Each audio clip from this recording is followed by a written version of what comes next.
میں آتی ہوں نیلم تمہارے اوپر ایز اے سائیکالوجسٹ. مجھے یہ بتاؤ, آج کل یہ بہت بحث چھڑی ہوئی ہے کہ بچوں کو سختی نہیں کرنی چاہیے, اور بہت آج کل کا زمانہ یہ نہیں ہے, اور دوسری طرف کے ایک تھاٹ یہ ہے کہ نہیں, ڈسپلن, سختی یہ تو ضروری ہے, ان کو ایک صحیح پاتھ پہ رکھنے کے لیے بہت ڈسٹریکشنز ہیں.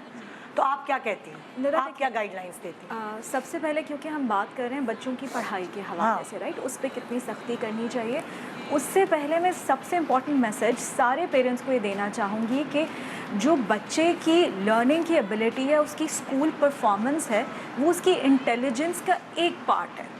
اگر آپ کا بچہ پڑھائی میں بہت آگے نہیں ہے یا فرسٹ 5 میں نہیں آتا ہے, اس کا یہ مطلب نہیں ہے کہ آپ کا بچہ انٹیلیجنٹ نہیں ہے, وہ اسمارٹ نہیں ہے. ہاں, شاید اسکول والی جو چیزیں ہیں, جو کتابی چیزیں ہیں, اس میں آپ کا بچہ بہت اسمارٹ نہیں ہے, لیکن بہت اور طریقے ہیں جس میں اس کی اسمارٹنیس ظاہر ہو سکتی ہے. تو ہم صرف پڑھائی کو صرف ایک ہی کرائٹیریا نہ بنائیں انٹیلیجنس کا, یہ یاد رکھیے. ٹھیک ہے. دوسری بات جو نادیہ بھی کہہ رہی تھی کہ ڈسپلن کا مطلب یہ نہیں ہے کہ صرف پریشر ہو یا خوف کے ذریعے سے ہو. ڈسپلن اور کنسسٹنسی آپ کے مزاج میں ریفلیکٹ ہوتی ہے.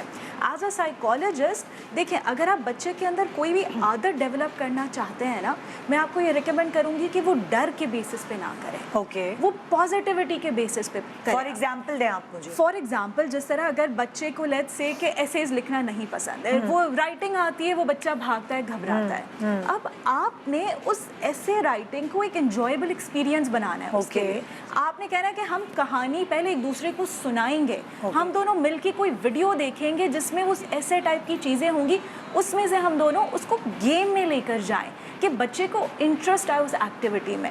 طریقہ دوسرا بھی ہے, زور دے دیا میں ٹی وی لے لوں گی, میں سب کچھ لے لوں گی, میں تمہیں باہر نہیں جانے دوں گی. دیکھیں, بچے کے پاس چوائس نہیں ہے, وہ ڈر کے بھی وہ کام کرے گا اور وہ خوشی سے بھی کرے گا.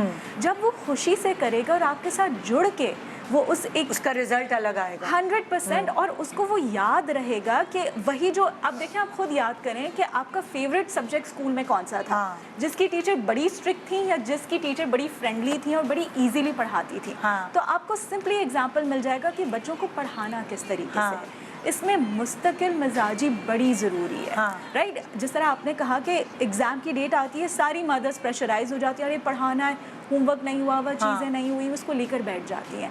روز تھوڑا تھوڑا کریں, کیونکہ ہر بچے کی کیپیسٹی فرق ہے. اوکے, اس حساب سے کریں.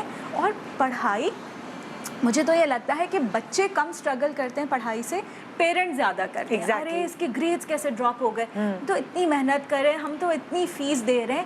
شور, لیکن آپ کو دیکھیں, ایک بات یہ سمجھنا ضروری ہے کہ جس طرح ہماری جسمانی عمر بڑھتی ہے, اسی طریقے سے ہماری ایک ذہنی عمر ہوتی ہے. اب وہ بچہ اپنی ذہنی عمر اور جسمانی عمر کے حساب سے پرفارم کر رہا ہے یا نہیں کر رہا ہے, وہ ایوریج میں آ رہا ہے تو کوئی مسئلہ نہیں ہے. اگر وہ ایوریج سے پیچھے آ رہا ہے, کلاس 5 کا بچہ اگر کلاس 4 کے بچے تک پرفارم کر رہا ہے, ٹھیک ہے, آپ دیکھیں. اچھا.